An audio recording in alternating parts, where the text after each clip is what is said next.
During the match, the man spotted his father in the crowd. He couldn't let his father see him give up, so he gritted his teeth and endured his opponent snapping his shoulder. At that point, he had no chance of winning. Eventually, he was slammed headfirst into the ground with a brutal suplex. It was a crippling injury. In the hospital, he stayed unconscious for a long time. His father sat by his side in tears. By the time he realized how much his son meant to him, it was already too late. Meanwhile, Jack, distracted by his own troubles, heard about his disciple's devastating defeat. He himself was at rock bottom. He had finally found someone he wanted to protect, a struggling mother and her daughter. But his mountain of debt dragged them down with him. After the mother accidentally killed someone, Jack lay at home alone, drowning in self-loathing. He was done living like a dog. This time, he wanted to live like a man. So he signed up for the fight, for the people who mattered, for his disciple who gave it his all. For himself, just once, he wanted to fight for real. From that moment on, he began training. He ran through crowded wet markets, practiced his footwork on the beach, punched with dumbbells in hand,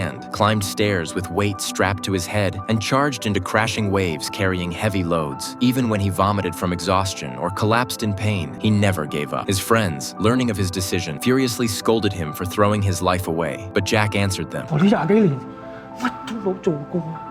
"What's the point of life? Just to survive or to fight?" He would give them the answer in the ring. His opponent? The same guy who had crushed his student and who was now the reigning champion. Nobody believed in Jack. He was over 40, well past his physical prime. How could he beat someone at the peak of their game? But Jack was an old pro. What he lacked in youth, he made up for in experience and calm. He rushed in, let his elbow take the first blow just to gauge his opponent's strength, then launched into the fight.